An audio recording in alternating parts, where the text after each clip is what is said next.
네, 여러분 안녕하세요. 닥돌입니다. 오늘은 학부생 커리어 차별화 이걸로 가능합니다 라는 주제로 말씀을 드리려고 합니다.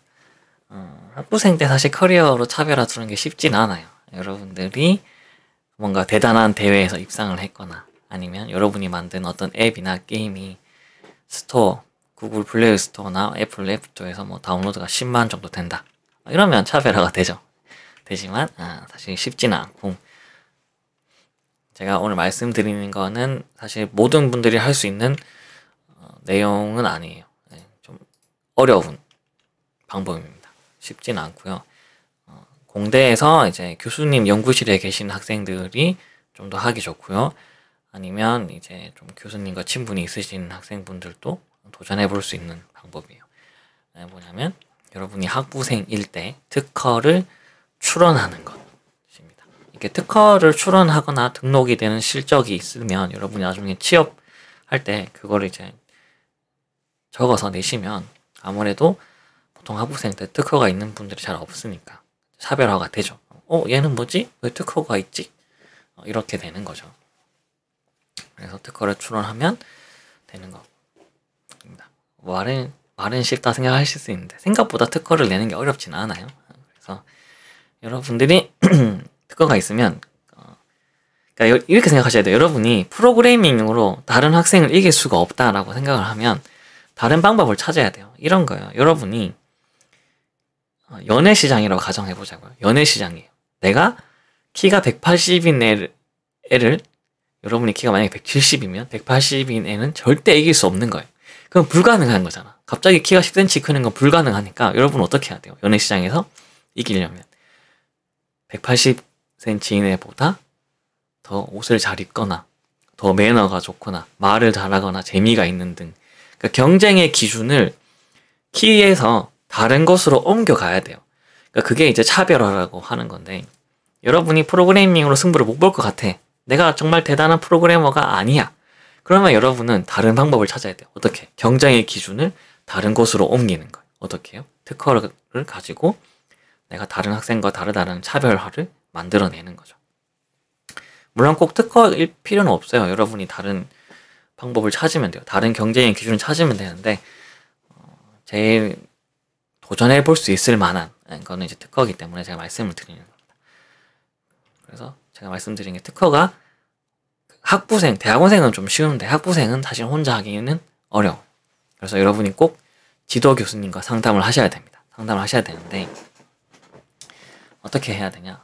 말씀 좀 영상이 길어질 것 같긴 한데 제가 보시는 분께서 좀 설명을 드릴게요. 자, 일단 여러분이 특허를 내고 싶어하는 주제와 그 내용이 어떤 건지를 정리를 하셔야 돼요.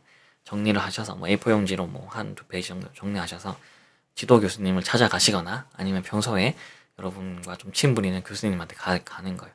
교수님, 제가 이런 아이디어가 있는데 제가 이거를 특허를 교수님과 같이 한번 꼭 내봤으면 좋겠습니다 라고 하는 거지.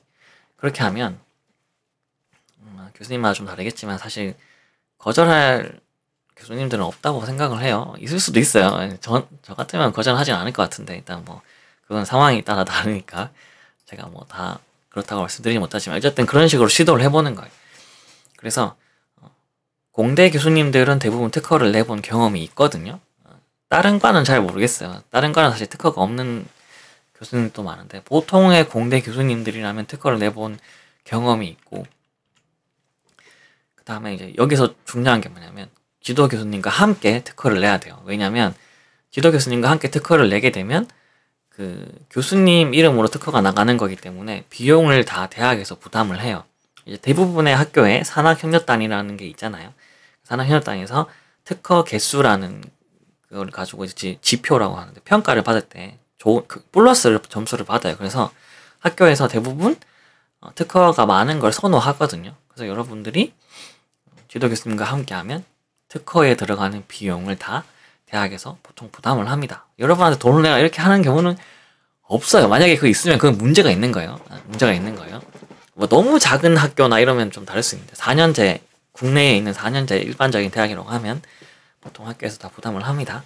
그래서 여러분이 돈을 안 들이고 남들과 차별화할 수 있는 하나의 장점을 가지게 되는 거죠. 특허를 내게 되면. 그래서 당연히 여기서 한 가지 더. 특허는 그게 있어요. 그러니까 지분이라는 게 있어요. 이 특허에 왜냐면 특허가 이제 지식 재산권이잖아요. 그러니까 이게 하나의 재산으로 취급을 받기 때문에 이 재산의 몇 프로를 누가 가지고 갔다라는 거를 명시해야 돼요. 그래서 보통은 지도 교수님 많이 주셔도 돼요. 여러분은 이 특허로 돈을 벌 게 아니잖아. 그래서 보통 지도 교수님 한 60%, 70% 주고 여러분은 30%만 가져와도 괜찮아요. 그래서 뭐 극단적으로는 9대 1 해도 괜찮아요. 여러분은 그 특허를 출원했다라는 그 스펙을 가지면 되니까. 그래서 이렇게 학교의 지도 교수님과 상담해서 비용을 대학에서 부담을 하고 여러분은 이제 무료로 특허를 출원하게 되는 거죠. 뭐 어떻게 돼요? 특허가 생기면 여러분이 취업이나 진학할 때 도움이 확실하게 됩니다. 확실하게 돼요. 그래서 여러분이 꼭 특허를 쓸 수 있다면 쓰셨으면 좋겠고, 그 다음에 이게 왜 제가 자신 있게 말씀드릴 수 있냐면 그 제가 동아리에 있는 학생 좀 이렇게 열심히 한 학생이 있어서 제가 이 학생한테 특허를 같이 썼어요. 한 몇 달 같이 썼는데 이 학생이 프로그래밍 실력이 그렇게 좋지 않았거든요. 막 그렇게 엄청 잘한다는 학생이 아니었어. 그런데 특허가 있었던 거야. 그 특허가 마침 또 얘가 면접 가기 한 1주 전인가 딱 나온 거예요. 그래서 이 학생이 면접 가서 특허도 있다라고 이야기했더니 심사관들이 그걸 되게 신기해하기도 하고 좋아하기도 하고 해서 결국은 이제 합격이 됐어요. 그래서 이게 특허가 가지는 가치랄까 영향력이 생각보다 크다. 학부생 기준으로는 되게 크다는 걸 그때 느꼈고, 그래서 제가 가능하면 학생들 많이 쓰라고 하는데 여러분도 꼭 도전해 보시면 좋겠고요. 그 다음에 특허가 일반적인 인식이 좋잖아요. 여러분이 혼자서 어떤 앱을 만들었어. 게임을 만들었어. 근데 그건 그냥 혼자만 아는 거잖아. 여러분이 그걸 가지고 누구한테 보여주려면 설명을 해야 돼요. 내가 이거를 어떻게 만들었고 설명해야 되는데 특허는 어디서 인정하는 거예요? 나라에서 인정하는 거잖아요. 특허청에서 인정하는 거잖아요.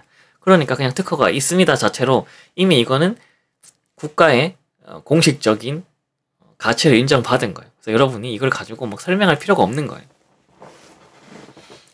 그래서 일반적으로 인식이 좋고 당연히 특허가 있으면 말하기도 좋고, 특허가 뭔지는 다 알잖아요. 모든 사람들이.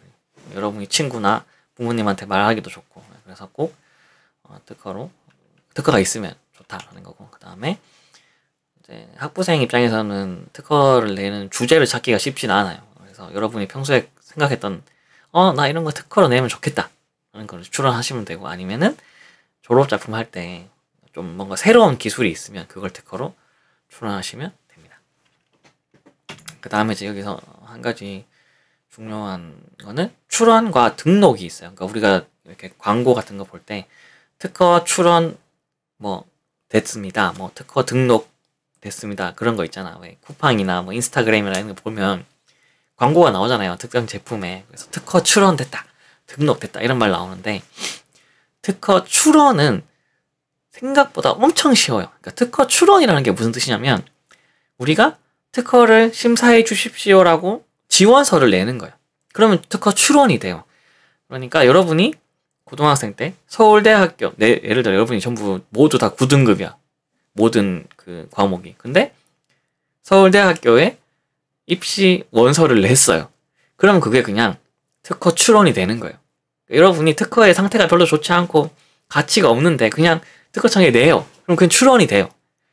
그래서 여러분이 어디 이제 뉴스나 광고나 이런 거 보실 때 특허 출원 몇 개 이런 거는 사실 아무 의미 없는 거야. 아무 의미 없는 건데 사람들의 인식에 특허라는 게 멋있어 보이고 가치 있어 보이니까 출원이라는 말만 들어도 뭔가 열심히 기술 개발을 했구나, 뭐 연구를 했구나라는 느낌이 들잖아요. 그래서 이게 출원의 효과. 그 다음에 특허를 출원하고 특허청에서 심사를 해요. 심사를 해서 이건 특허가 되겠습니다라고 해서 인정을 받으면 그게 이제 특허 등록이 돼요. 그런데 IT 계열에서 특허 출원 후 등록까지 1년에서 2년 정도 걸려요.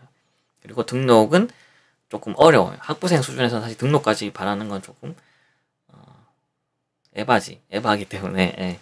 그래서 여러분의 목표는 출원을 목표로 하는 거예요. 내가 특허를 냈습니다 라는 거예요.